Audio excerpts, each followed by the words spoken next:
So here we go now, heading for France for the clinic. We are now approaching Terminal 2. Please take care of the luggage, taking all bags and luggage with you. We wish you recovery from your So there are journey. two terminals in Dublin Airport. This is Terminal 2. Aer Lingus tends to fly out through here. And I like Terminal 2 because it's never too busy, and the scanners and all that stuff, the x-ray stuff, there's never big queues. It's always easy. And so we're flying with Aer Lingus. It's nice. It's just a direct 2-hour flight. I booked it about a month ago, and I think it was only 80 or 100 euro probably each way or return. So here we are on the French side, and this nice gendarme is using her drug dog there to go through the luggage and see, check stuff. So it was very interesting. We had a chat to her outside after. I couldn't video it, unfortunately, but just talking to her. And what I see here is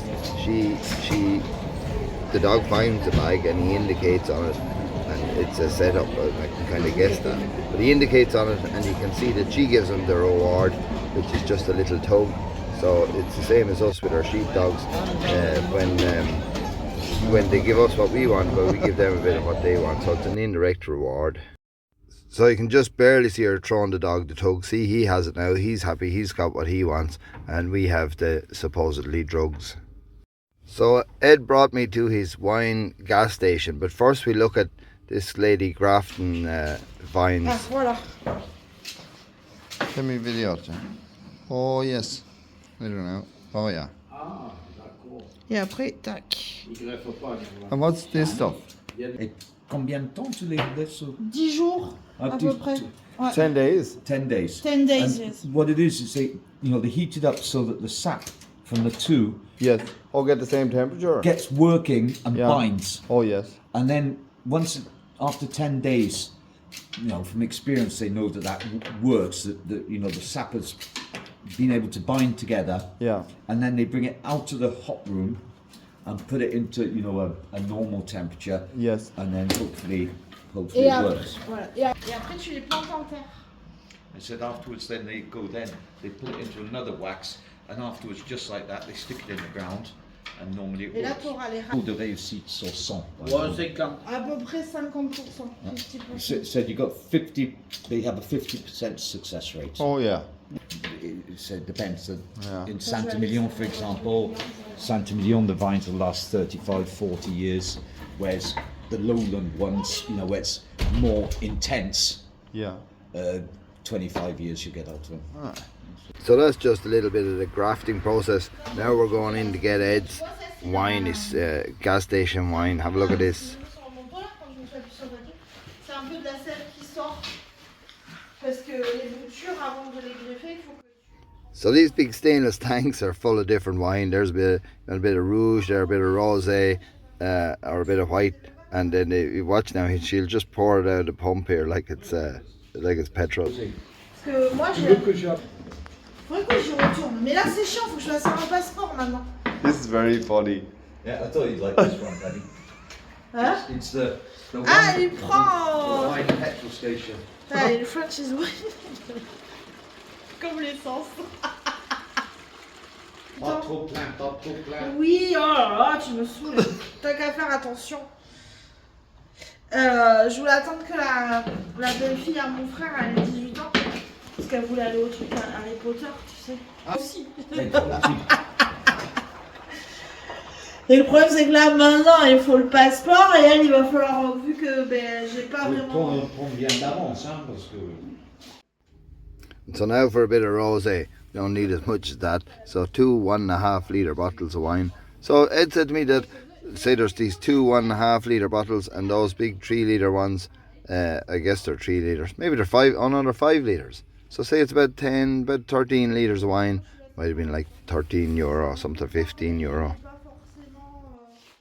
So I arrived on Thursday evening, and we picked up our bit of wine at the gas station, and then we picked up our bit of gas for the car at the gas station, and now Ed has let me off in his car, and so I'm just in a little town called Pressac, and it's on the way to where I'm staying, which is Gensac. And so you can see this nice restaurant by the river and nice lights, and the river is the Dordogne, and it's just a lovely ambience in the whole place. I was enjoying this my little drive home.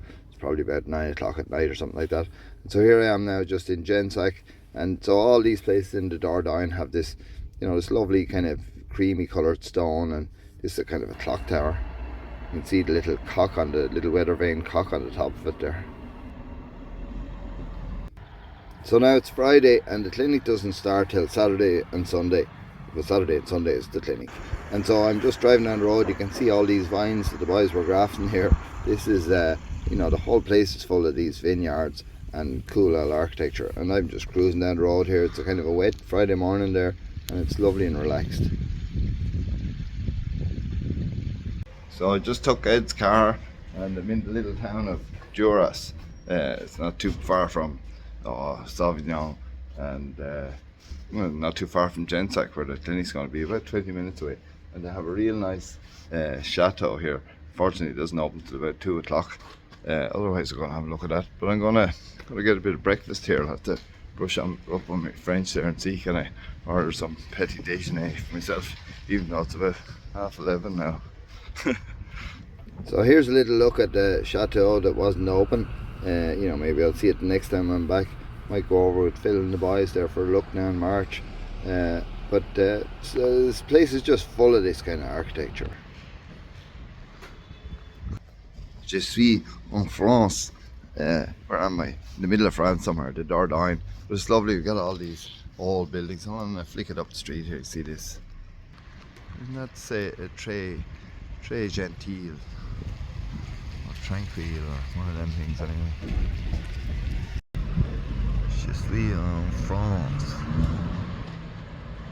I'm getting real good now at asking for coffee in French, and me petit déjeuner there, and je prenais and petit peu croissant, and but she isn't getting real handy at it. I was here for a while. You'd end up picking up a lot because nobody speaks English to you. So here we can see some of the vineyards that have been cleared. Obviously they're not as productive as they were. They're getting a bit old or whatever, and that's what the guy was doing all the grafting for. To make new plants to replant all this vineyard. And so we saw Ed's little gas station where he refills. Look at this one, here's the big gas station. Look at all that wine. So there's Friday morning over, back to Ed for lunch, and then we're sorting out a few sheep here for the clinic. We're just taking out a few lame ones. Meg Lee there is on the shedder, and me and Ed are keeping them going there, and we just pick off anything that we don't think is good enough. So while we're getting the sheep ready, there's Marie there, and we had a little bit of penning practice, and so the two girls are here a bit early, and so we're training dogs and getting ready for the clinic. Bonjour Kevin, I am in France as we speak there. I was having croissants and coffee there for my breakfast. So no Croke Park, over here training dogs, and I'll show you. Yes, you might as well be at home, it's that green. Vous avez une idée que ça plante le grain. Pour qu'est-ce qui vient après? It's taking hailstones, Eddie. Yeah, that's not good. Yeah, bonjour. Tout pas compris. La vie est très très dure. Je dis je peux servir le coin aussi. Unfortunately, I don't really have any video of it because I'm busy talking to people, but you can see here we set up this small round pen with a few sheep in it, and there's Ed's tunnel, which was real handy now because we had our lunch in there. As you could see there, we were having lunch, and that whiteboard that I use, la tableau as they call it, we set that up in there as well. And so this is the little round pen, and then you can see in the background the big round pen. Ed's place is just a super facility for a clinic. And so anybody who's been at one of my clinics will know that I like to use a whiteboard from time to time, usually after lunch or that, to explain a concept. And here I'm talking about shedding and about how it's like, you might hear me saying sometimes, like an egg timer. And so the French word for egg timer, I learned a new word, it's sablier. So I'm saying here's the sablier, and we have the dog on one side and we're on the other, and so we determine the neck of the sablier. So we determine the neck of the egg timer. So we control the flow of the big bunch. And I was just saying, you know, it doesn't matter if it's 87 sheep or 187 sheep or 1087 sheep. We can control the flow. You've seen me doing this on the hill with two dogs, you know, where I let them trickle out between me where I might want to count them.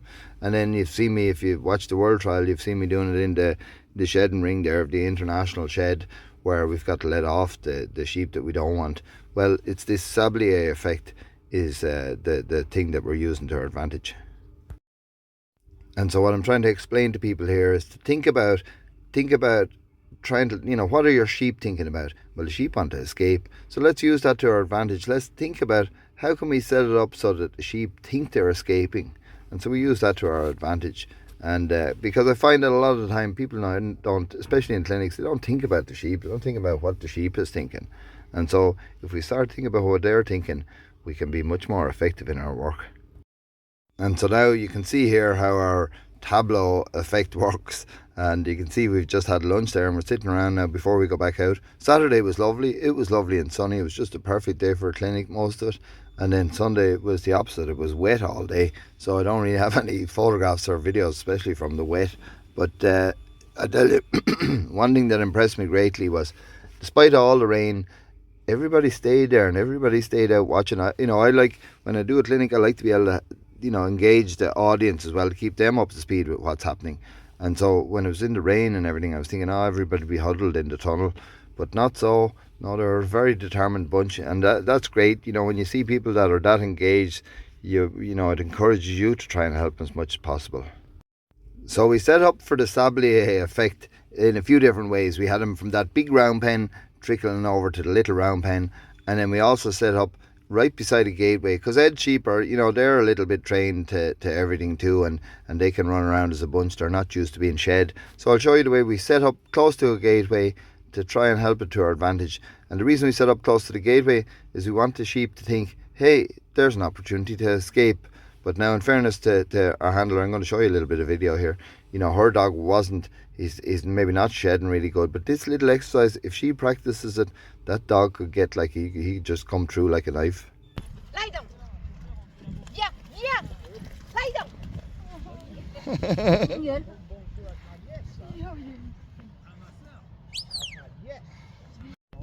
So here's somebody else now shedding, and we're using the fence this time to try and shed, and our dog is just not that clear about coming through, and so we're trying to make it easy for him.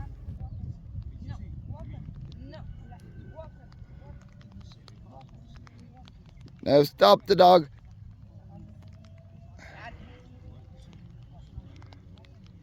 Right, stop. So when we're shedding like this, we realise that, our dog needs a good stop. He needs a good walk on. But most importantly, we need to let the sheep think they had the opportunity to escape. That's the important bit. And the reason, say, we set up on the fence in this situation is, for one, they can't go behind us, so we don't have to think about them running around and rejoining. And really all we're trying to do is get a couple or three to think about leaving, so that we can create a gap so that we can call the dog in, and it's clear for the dog. He's not going to run through and get confused either. It's easier to keep the sheep split. Good. No, stop. Yeah. So one thing you'll always hear me talking about is incremental progress. So it doesn't have to be perfect, but with the shedding, the first thing to do is we want to teach the dog to hold the sheep, and we give him a few cues that we're going to shed. Then it's important, when we're making a split, to show the dog with our body language which sheep we're taking, and then we call the dog through. So step one is setting up and holding them and trying to create the split. Number two of shedding is calling the dog in. He needs to come in clear and not be confused about, which way do I go or anything. Just come straight into the gap.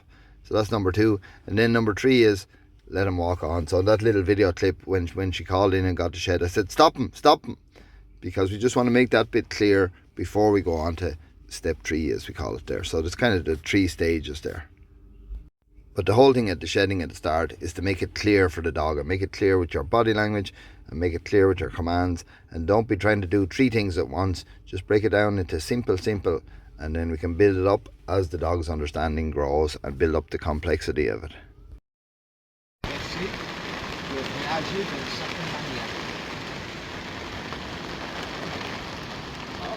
So that's really all I have to show you with the clinic.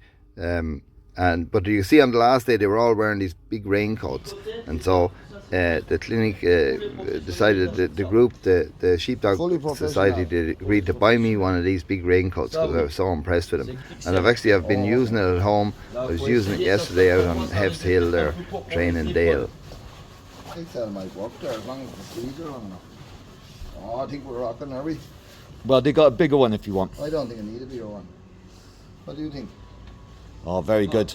That'll look good on the mountain there, buddy. Yeah.